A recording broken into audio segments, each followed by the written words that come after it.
Good morning, everybody. Welcome, welcome. Wow, have I got a surprise for you today.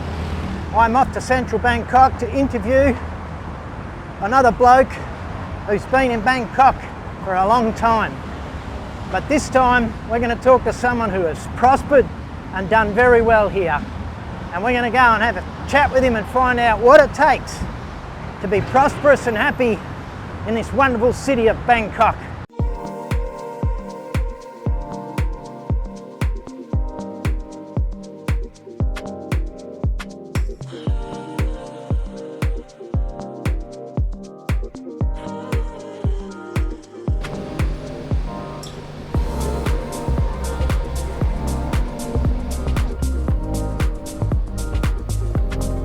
Alrighty, we are at the beautiful Lupini Park. I'm going to go and hunt down our interviewee for today. Let's go and check it out.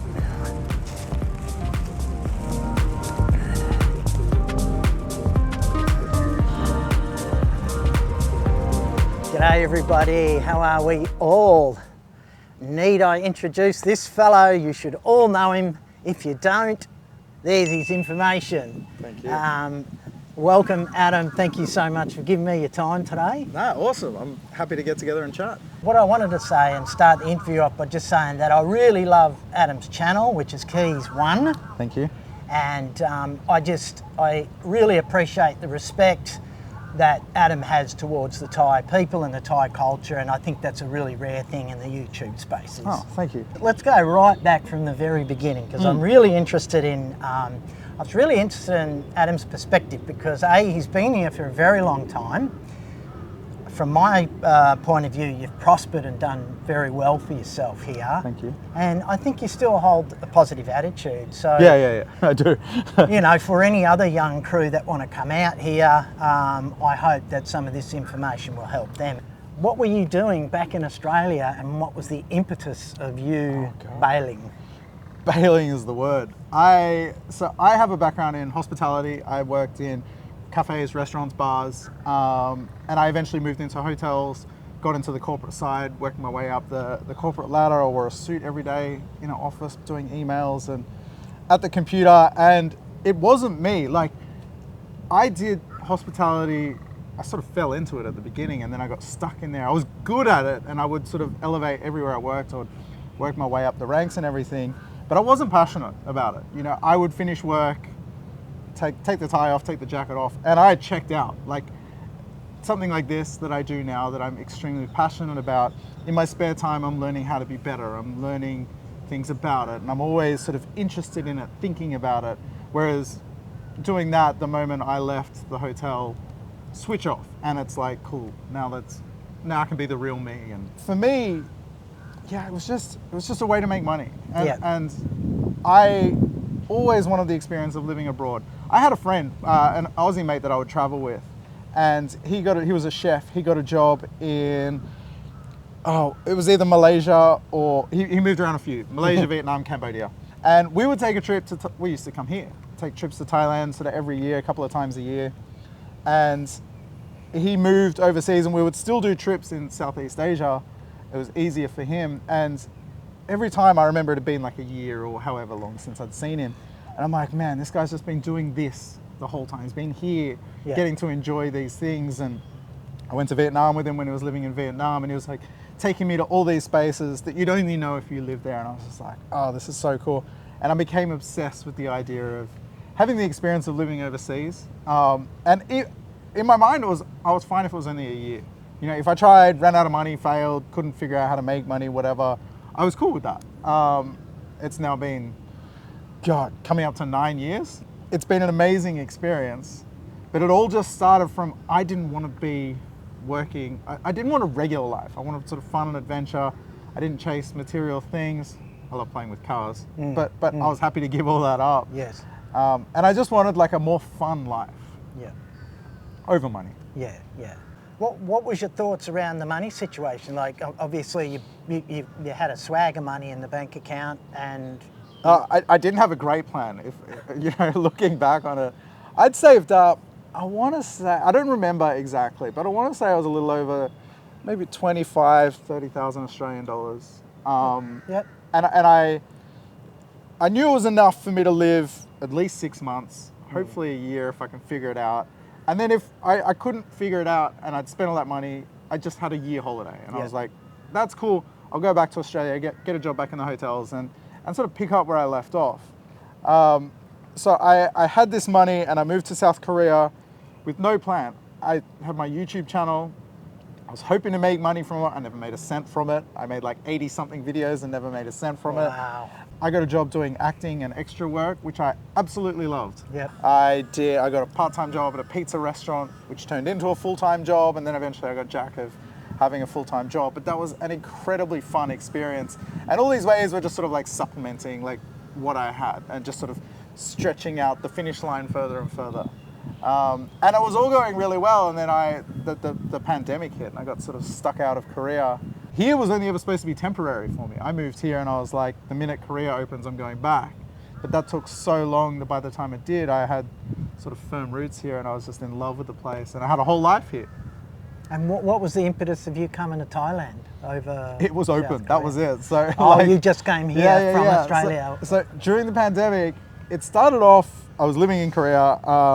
I was in the Philippines for my birthday. My birthday's in February, at the end of February. And I was there. I went to the Philippines just to party, if I'm honest. Single, went by myself, just went there to run amok and, have a couple of weeks of mayhem. Yes. Having a great time in the Philippines. And that's when, like February, March was when it was all sort of starting to get weird, 2020. Flew to Australia, still had all my things in Korea. I had this tiny little bag because I'd just gone on a holiday to the Philippines. And then the borders closed and the world shut down. And you said you did 80 videos. I'm really interested in your YouTube journey as well, because, the idea, especially someone at my age, the idea of coming out here and hinging all your bets on a bloody YouTube channel is cuckoo, right? Anyone would say you're crazy, and most people will say that. But how did that go after doing 80 videos and then realising it wasn't working for you? Or? Well, it's funny how it started. So I had a YouTube channel back in, I want to say it was like 2016, around then. I made a channel reacting to, I love Korean hip hop. I really love the music. I can speak, at that stage I could speak a bit of Korean. I think I could read at that point a little bit. And I made this YouTube channel reacting to, there's a TV show that's like, whatever, like The Voice or something like that, but it's for Korean hip hop. And it's not all beginners, a lot of them are professionals and everything. It's a really popular show in Korea. And I made a reaction channel reacting to that. I didn't know you could monetize YouTube. The show finished, I got bored, I didn't really know what to do with it. And I just like got rid of the channel. Yeah. I was like, it's not really doing anything for me. A couple of years later, I come to find out like you can monetize YouTube and you can earn from it. And I was like, holy shit, like, that's easy then. I'll just move to Korea and I'll make videos like traveling. YouTube's easy. The channel just like wasn't successful, but I was having a lot of fun doing it. I've always been a creative person. I made videos when I was a kid. I'd make like videos of me skating and riding BMX and stuff. I borrowed Dad's big video camera, and I had a passion for doing that. So the channel had no success, but I was having fun, so I kept doing it. And these were great memories for me. And I still have these videos, I still watch these videos just to relive those moments. Yeah. So I just continued plugging away. And then when I was in the Philippines, before I went back to Australia, I had a video pop off for me. I think it got like 4,000 or 5,000 views or something like that. But that was better than the 20 to 50 I was getting on videos before that.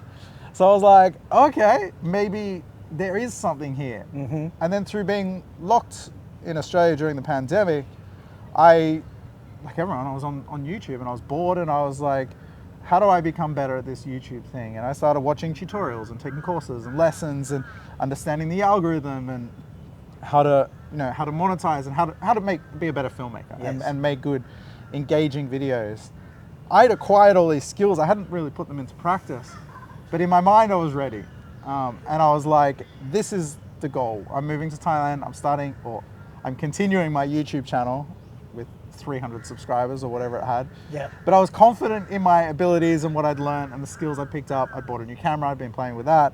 and I was all in, and I just came over here, balls to the wall. I made a video every single day. Which is nuts. My ADHD brain, I just want to do everything. Yes. All at the same time.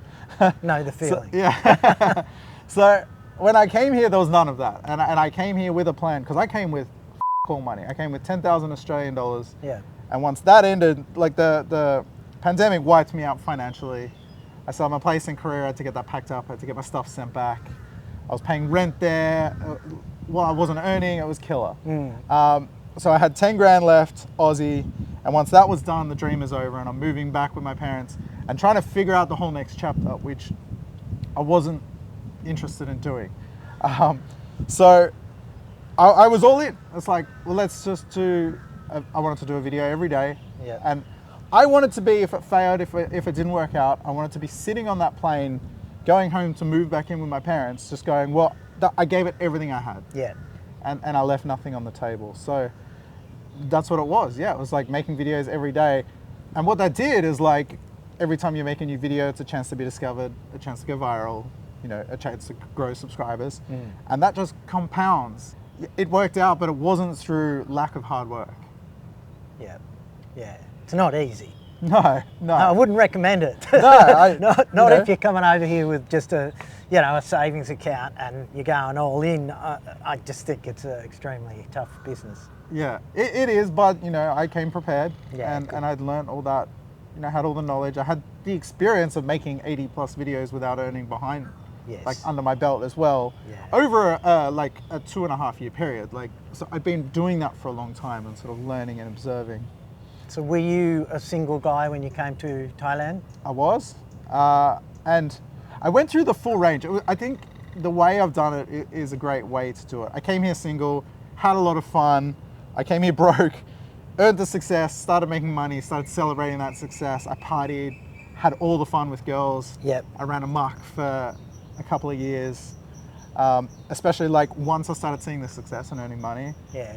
This will blow people's minds, but it gets boring and repetitive chasing girls here. And I've done it a lot, been to all the clubs.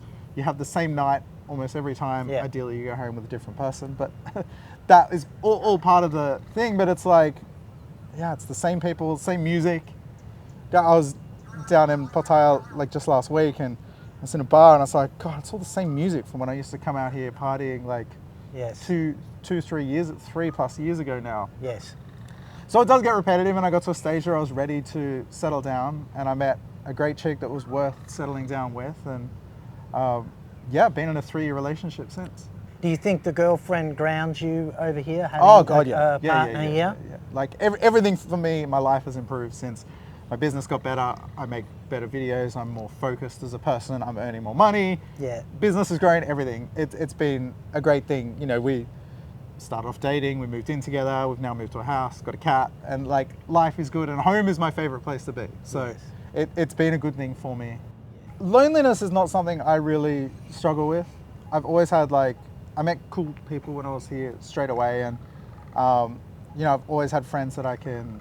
I made friends. Dan the Man, you've seen his videos. Yes. I met him my first week when I was here, and he is one of my closest friends to this day. Yeah. So I've always had like one of my best mates living in the same place as me, which has been amazing. So that takes away a lot of that pressure. Finding your circle of people here can be extremely challenging. Much more so than I expected. But I think if you don't get that right, it can lead you down the wrong path, for one. Yes. But that leads to these things. Mental health, I haven't really had too much. I do feel pressure more so these days, funnily enough. At the beginning, everything's trending up and you're having fun, and it's like, whatever, you're living life. And then now I'm 5+ years into living here and everything, and the pressure to maintain and grow, sort of, it builds. Yeah. It's manageable pressure, and I'm fine, and I love my life. I wouldn't trade it for the world. Yesterday I woke up and I was like, I'm just going to go skating today, and that's all I did all day. You know, that's a fantastic position to be in.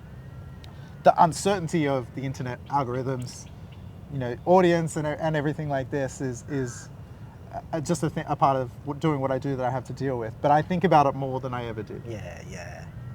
Well, that's security at the end of the day, because you're in charge of your own destiny in terms of your finances. Exactly. And the funny thing is, I didn't want any security at the beginning. As like, I wanted fun and adventure and just to like go crazy and have fun and travel the world, and I didn't care for security. But these days, it's something I care more about. Yeah. The more you earn, the quality of life doesn't really change all that much. You just do more expensive things. Yeah. I'm having, just as much fun as I did when I was earning, whatever, $1,500 a month. I was possibly even having more fun back then. Like just you're on top of the world at that stage. And now you earn much more than that, and it's just you just eat out in nicer places, you do more different things, but the quality of life doesn't really change. Yeah, I mean, if you have a plan to get to a stage where you're earning more, that's great. My budget was insanely tight at the beginning. It was like 1,000 Australian dollars a month. Yeah. And I had or maybe it was like 1,300 or something. I had a budget drawn out where it's like the week, Monday to Friday, I spend this much. And then I had a weekend, which wasn't necessarily on the weekend, but whatever, where I was able to spend a little bit more. And it was extremely tight budgeting, but that was the way to make the dream last longer, basically. And once I started earning, that became more and more relaxed. But I bet you still spent more on beer than anything with your tight budget. That was, that was, honestly, yeah. Possibly even more than rent. Your carbohydrate intake is beer only. That's it, yeah. Beer, partying, going out, like that was definitely the biggest expense. What do you think's changed more since you've been here, yourself or Thailand? Oh, cool question. Thailand has changed a lot. I have changed incredibly. I will say that, but it's a very uninteresting answer because of what I've just said. I came here single partying, broke, now in a very different place. But Thailand has changed a lot in that when I moved here, it was the pandemic, there was no tourism. And there was almost more, I was treated more like a local here then. Yeah. And it was like the flip of a switch. Once the borders opened and tourism started again, all of a sudden I started to feel like you're a walking ATM. People on the street are trying to take you on tours, taxis, there's people trying to rip you off. Yeah. My favorite restaurant literally like doubled the prices overnight, stickers on the menu. So Thailand changed a lot being a foreigner living here. I feel like you were treated so much more differently back during that time. Yeah. And I get it, it's a 20% of the economy comes from tourism. But I have seen an increase in, I would say, being taken advantage of as a foreigner, or greed, price hiking, all of that stuff. And it's an unfortunate change. The pandemic was the best time to live here. It was incredible. Yeah. My experience, say I was a tourist coming here for the first time, my experience getting from the airport to my home was fucking awful. Dramas at immigration, the chick gave me the wrong stamp. I had to go find someone to get the right stamp. That was coming into Thailand? Yeah, just an oversight. Yeah. But if I didn't check that, that could have been major issues for me down the line. I was at the luggage thing, I was just flipped, and then I was like, that's not the right stamp. So I had to find someone, go back. It was difficult. The chick was giving me attitude at the thing, got the right stamp, all sorted. Then I booked a Grab from the airport because the taxis are a nightmare, as you know. Yes. Get in the Grab, we're on the highway. He's like, hey, by the way, you have to pay an extra airport fee. I'm like, no, I don't. I've lived here for 5 years. Like, I know how Grab works. And, he's on me. He's like, oh, you got to pay an extra 200 baht. It's an airport fee. It's a normal thing. And Grab already charges like an airport fee. I was going to say, I've never heard that. That's a new one. Airport fee, 200. And I'm just like, I'm tired. My flight was at 1 a.m. from Japan, so I've flown like overnight, haven't slept enough, and I was just like fed up, and I'm just like, man, I'm not paying it. Like, just fucking take me home. It's 5 o'clock in the morning. I haven't slept. I'm tired. I just want to get home. And it's like 200 baht, and I'm like, this is why I booked a Grab, is to not have this back and forth. And I just refused to pay in the end. I was tired. I was over it.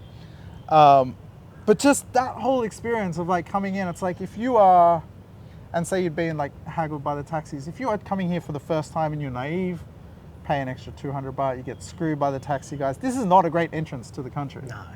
No. Do you think that's detrimental to the industry at the moment? Because I, from my observation for the short time I've been here, I've definitely seen a decline for sure, especially around there's no Nana question. Yeah. and all of these areas. They're nowhere near as busy as they used to be. In fact, when I left on the airport, it was dead quiet, and Right, yeah. I remember it was only a year ago that same flight was always packed. Yeah, it is. I mean, there's statistics to back it up. The tourism is declining here. I've made videos about it. The numbers are dropping significantly, and neighboring countries are increasing. Vietnam is seeing a huge rise. Yeah. Malaysia, like all these other places around, they're seeing a big increase. And I went, have you been to Vietnam recently? I went just last year, at the end of last year, and I was just blown away by how cheap everything was compared to here. Yeah. And this comes back to the price hiking and everything. I'm just like, oh my God, like, yeah, this is what Thailand used to be like. And you especially alcohol too. Oh, it was, I was in Da insane. Nang in November, and I could sit on the beach and drink a beer under $1 or something, right? Yeah, it was nothing. Yeah, it was literally 50 cents. Yeah, and the price hasn't gone up. So I went in 2023 and made a video in Saigon about the price of everything. I went back to the same places, ate in the same restaurant, ate in the same bar in 2020, end of 2025. And in that 2-year period, that's when tourism first started back in 23. So you would expect the prices to come up, and the beer was the same, the meal was the same, which is amazing. So I think Thailand is losing its appeal for that, you know, the price hiking, and it's not a cheap holiday anymore. I was just in Osaka, and my day-to-day cost is the same as here. Some things are even cheaper. So Thailand's not that cheap holiday anymore. Yeah. And places like Vietnam, you can still have that great bang for buck. So I do think that is having an impact. Yeah. And we'll have to see how the year pans out. But I am quite intrigued by it, by the tourism numbers here. Yeah. What's the one thing that you really, really love about Thailand or Thai culture? Just if there was one thing that really stands out for you, what? Oh, the motorsports culture for sure. It's so fun with like modifying cars, motorcycles. I think people go a little overboard with the motorbikes. Some are a bit loud for me, but you can do pretty much anything to your car, and it's really fun. You know, I've got like a white interior in my car. I've got neon lights, loudspeakers. I changed the seatbelts. I changed the steering wheel, removed the airbag. Yeah. Changed the suspension, exhaust, like everything. Wheels, like I've done everything to one of my cars, and I just got it registered, like fine, no dramas. Yeah. And that's really fun, and it's affordable to do all that stuff. So I love that side of it.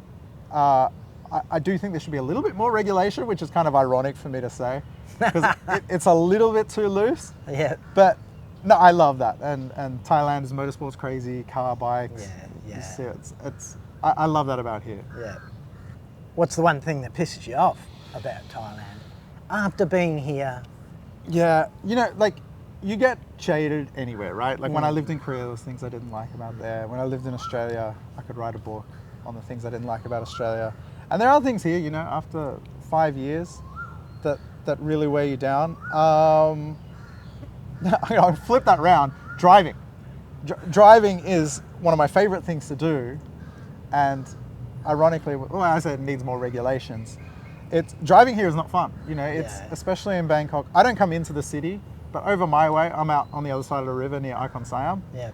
And the traffic is much better over there. I drive everywhere. Yeah. It's a bummer because driving is one of my favorite things to do, and it's not fun here. When I went to Australia, I drove on the highway. I was on the north coast, and I was just like, oh, this is so nice. There's no one around me. Yeah. I leave a safe gap to the car in front, and someone will pull into it. Yeah. So it's driving. Well, at least they don't toot their bloody horns here like Vietnam. That is a saving grace. I absolutely love that. Because that would drive me nuts. Yeah. But sometimes I want to toot my horn. What is the deal with that? Is it illegal to use? No. I mean, it's the Buddhist thing. It's the losing face thing that I want to embarrass other people in public or whatever. Yeah. But I think it's a wonderful thing. I love that people don't toot their horns here. I agree with you. Having lived in Da Nang and Vietnam for a while, that was the one thing that drove me nuts. And they're all on it. It's like they're using it to warn you that they're coming through. But but it becomes a compulsive habit, right? I've been in a taxi and the guy's just in an empty street and he's just tapping it with his thumb. And it's just a compulsive thing to do while he's driving. I can never understand the logic, because if 20 million people are beeping their horns, you're not going to know who the is coming through that. That's right, yeah. So what advice would you give any younger crew that want to come out here and follow in the same sort of path?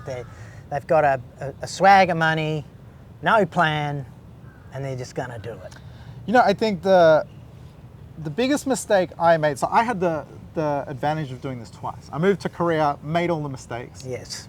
I was aware of my mistakes when I moved to Thailand, and then just made sure to not do the same things. Yeah. So when I moved to Korea, it's a rite of passage. I was in that party zone too long. Yeah. That's how you meet people, right? You go out, you're in a bar, you meet people, you make friends, Yeah. meeting girls, all of that. Do that, but stop that as well. You know, you can't avoid it. Yeah. You need to go do that. But knowing when to pull in is important. Yeah, slow down is the biggest piece of advice. It's like, Yes. you can do that today, you can do that tomorrow. You don't need to go out every day. You don't need to do something every day. Yeah. You can have a day where you just go to the park and go for a walk and listen to music, listen to a podcast or whatever. Slow down, I think, is the advice. Do you think the chilled out vibe here in Thailand's brushed off on you as a person? Yeah, I think it has. But then things about that drive me crazy, like sweeping generalization here, but Thai people are terrible with time. Yes. For that reason, you know, Thai time. Yeah. And I'm painfully punctual. I'm that person that's always like 15 minutes early. Yes. I get it. Things like that. Sort of. My ex-wife was pretty tardy. That was a nightmare. Yeah. I'll be 5 minutes, and then an hour later you hear the hairdryer start. 2 hours, mate. The lipstick, Yeah. I've got to say, my Thai partner's pretty punctual. Yeah. She's not bad. She's very efficient. That's good. Yeah, my girlfriend's pretty good. Yeah. Anytime we have to meet somewhere at a time, she's good with that. Getting ready could be quicker. Yeah. Oh, well, that's, yeah. That's across Good the luck board, with that. yeah. What do you think most people underestimate when they come here? What do they underestimate? Boring answer, but it's the cost. You know, I think everyone comes here like, oh, Thailand is so much cheaper than back home. And it is cheaper than back home for like rent and stuff like that. But some things are extremely similar. Yes. I paid 15 Australian dollars for a beer just recently in a bar. Didn't look at the prices when I come in. Yeah, nice place down on the river, whatever. But it's like, yeah, it's like 300 baht for a beer. And I'm like, shit, like that's, you know, that's like 15 Australian dollars. Like it's not cheap for that. You can find the places where you pay 60 baht or whatever. And there is the cheap street food meals and stuff like that. But I don't live like that. You know? I don't eat the street food. We eat at home mostly. But when I go out to a restaurant, I go to a nice place. Yeah. But, you know, those prices are really similar. So it's easy to think you can live here really cheap. And I did it. I lived here on $1,000 a month for months. It's not a sustainable way of living, and it's not a way that I think you want to live forever. Maybe where you are, you can find more options for cheaper food, but around, you know, where we live and where we want to go out, the places we go out to, you can spend quite a bit on food. When you earn more money, the quality of life doesn't really change, but you buy more expensive stuff, you know? The food as well. Food. You'll start buying cheese. You see the fucking cost of cheese. I know, right? I love my cheese. I bought some halloumi recently. I was like, big spender. Go you! I think it was like 20 Australian dollars for a little tiny block of Bloody halloumi. rich YouTubers, I tell you, guys. Like, this is a luxury, you know? Yeah. But, you know... But there's nothing wrong with that as well. And I think what people also don't understand that you do appreciate those luxuries. Like that is like when I went back to Australia, I went mad on the food because it was the stuff that was affordable. Yeah. And it was way more. A pizza's cheaper in Australia than it is here, right? So like, I fucking love pizza. When I eat pizza from pasta, I go to a great pasta place, but pasta is something that I love. It's hard to get a good pasta here at a reasonable price. Yeah. I have a great place that I go to, but it's like 800 baht for a pasta. Yeah. Shit. It's amazing, and I treat myself to it sort of every now and then. You need to start learning how to make your own. I make my own pasta. No, I do. That's the best why way. I do. Yeah. The ingredients, funnily enough, like the ingredients that you need for it are expensive. Like beef is really expensive. Yes. Dairy, any cheese, stuff like that is expensive here. And then finding all those, I've got them now, you know, the big jars of all the stuff you need. Yeah. But like, man, finding like oregano and stuff like that. Even decent flour. Like Yeah. I All that wanted. stuff is I used to make challenging. sourdough back in Australia, and I'm like, man, I'd love to do it here, but A, trying to find an oven's a challenge. B, Yeah. finding wheat, any decent wheat here is a challenge. Yeah. But hey, these are the challenges. What's Thailand taught you that Australia couldn't? Thailand has taught me a different, like I always had this thing about enjoying life and that it's not all about you're not defined by your career. You know, it's a question people ask in Australia. It's a way of making conversation, but people always say, what do you do? It's one of the first things people ask. Yeah. And I don't want to be defined by my career or what I do. I'm proud of what I do now. Yeah. But you know, when I was back in Australia, it's like, I'm I work in hotels at a management level. Like that's not who I am. That doesn't excite me. That's what I do to earn a living. Here, it's very much like people don't really care what you do. If anything, people avoid talking about their job, their work, their career. And it's more about living in the moment. Yeah. And I really love that. That suits me as a person. Yeah. You know, there's so much in Thai people. They love life. Yes. You know, and they Yes. live for the moment. Yeah. You can tell they live for the moment by the way they ride motorbikes. Yeah. Yeah. But Their last moment. their last moment, yeah. But that is a very a part of the Buddhist thing is like they believe when your time comes, your time comes. So just live your life now, sabai, you know, all of that. I love all that stuff. I don't really necessarily love the live today and don't worry about tomorrow, but Yes. but I love that, you know, the freedom of the lifestyle. Yeah. What separates people who thrive here to the people who don't, who end up miserable, do you think? Your surroundings. I think who you surround yourself with Yes. and who those people are and what you do. Yes. You know, there's that age-old cliche, you are the 5 people that you're closest to.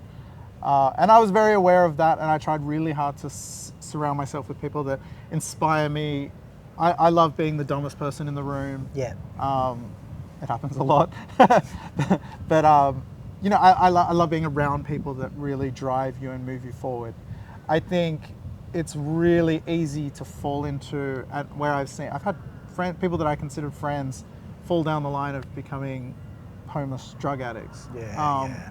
Simply from surrounding themselves with the wrong people. You make friends in the bar and in the party scene, the next time you go see those friends, you're going to be in a bar and partying. And it's hard because it's really easy to meet people there, but finding your circle is super, super important, and finding the right people. Yeah. It's tough, and it doesn't have to happen right away. I got really lucky. I met my closest mate in the first week. So then I was a little bit slower and more selective because I had a good mate. Do you think you'll ever go back to Australia to live? No. God, next question. No, there's nothing. I love that answer, by the way. There's nothing in Australia that I need. Yeah. You know, my family is there. I miss my family, and that is it. Yeah. When I go there, I have a great time with them, and I see them, and I have that time. But there's nothing there that makes me want to move back. Yeah. At all. Fair enough. I feel exactly the same. And and again, it is just the family for me. Yeah. Now I do this thing where I have a life fit score, right? Okay. So I categorise 5 areas of every place that I go to. So I'm going to ask you, out of 10, these 5 areas about Bangkok, and see what you think. Yep. So we'll start with the cost of living out of 10. Oh, God, I'm going to give you a shit answer for this, and I apologise in advance. I don't think it's that great, but you can live here really cheap, like I did. You can live here really cheap, but it's not sustainable. Yeah. Now it's become quite expensive. I could move to Vietnam and it'd be cheaper. I'm looking to move to Osaka. Sorry, this is a really long answer. I'm looking to move to Osaka. I just spent 2 weeks there as a test, living a normal life of, you know, not like a holiday. And what is the spending going to be like?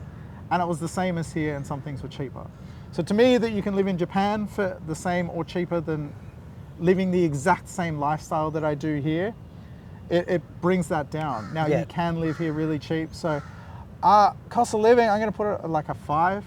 5. Nothing wrong. because Nothing there's wrong with both ends of failing. it. Yeah, either. yeah, There's yeah. nothing wrong with failing a category, and I probably agree with you. And I think Bangkok's one of these places where you can pay whatever you want to pay. You can pay as little as you want to pay. There's so many different extremes. There's tiers, yeah, absolutely. Yeah. So my answer may not be fitting to all, Yeah, but like you can live an extremely high, expensive lifestyle here. yeah, I agree. It's probably unfair categorising Bangkok in general. I think really what I should be doing is asking you what your suburb is like and what that rates. But we'll continue. Cool, yeah, We'll continue. yeah. And what about healthcare and access? Oh, it's incredible here. I, knock on wood, haven't needed to go to the hospital for myself. I've been with people that have been. Yep. The hospitals are incredible here. You're in and out. The service is amazing. They're beautiful. God, the one I went to had someone like playing piano in the lobby like it was a 5-star hotel. No, healthcare is incredible here, and the cost of what, like, you want to get dental work or whatever here, like I can't imagine the cost difference to Australia. Yeah. What would you give 10, it? 10, yeah. You give it a 10? Yeah, I think Whee! That's... Haven't needed it, Yeah. but looking from the No, outside in, it that looks says like a it, lot. yeah. Yeah, and lifestyle. For me, lifestyle, I'm gonna put it at a 9. It's pretty good. Yeah. My lifestyle is incredible, and, Yep. and it would only a few little things that I would like to be better. But the lifestyle is incredible here. Yeah. My lifestyle. And I've got one for expat community, or it's kind of around the whole community side of things. No, the expat community here is awful. Yeah. There are fantastic people here. There's wonderful people here. I have great friends, and I've met really incredible people. But the community as a whole is not supportive to each other. Yeah. Giving an example, I'm on a Facebook group in Korea of Korean expats. You have any question, you ask it, people will give you nice, polite, respectful answers, helpful answers. And I thought that was a godsend to me living in Korea, not knowing anything, and this is just a place where people help each other, no egos. I applied that when I moved here. Oh, cool, I found this like Thailand expats, Bangkok expats, Facebook groups. They're awful, and people just slate each other. I get it in the comments, people want to shut you down, people want to shit on you, people gatekeep things. Yeah. Everyone loves to be condescending. So I think the community as a whole isn't that great. I'd give it like a 4. That's interesting, though. But the pockets are awesome. I mean, great car clubs full of wonderful people, and I've got awesome friends. But a car club's probably full of locals, right? Yeah, Mainly? I'm in an expat car club as well. Oh, okay. But there is great. still a little bit of toxicity in there. Yeah, I've experienced that, and I've seen that. And it's very interesting where you would think, hey, we're all in on this together. We're all doing this. You walk down the street past a Thai person, they'll smile and nod at you. Yes. A lot of people. You walk past another expat, they death stare you. Like, who the fuck is this white guy? It's like, what are we doing here? You know, like, That's really interesting. So what did you give it again? I think a 4. A 4. All right. Miserable. Long-term living is the last one. Ooh. Long-term living, I think, can be really great. I will rate this quite high. My quality of life here is exceptional. Yeah. The bang for buck is disappearing here. You know, you're starting to lose that appeal of like, it's incredibly cheap. You could probably move to Vietnam and up the quality of your life for certain things around cost of living. Yeah. But for me, the financial position I'm in, where I live, it's amazing. I love just about everything about it. Yeah. So I'll put it at 8.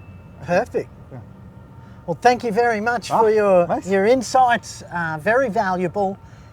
Always great to hear it from someone who's done the yards. You know, the hard yards. I mean, it's easy to get jaded over time. Yeah. Things wear down on you, as I said. But you know, all in all, life's great here. Yeah.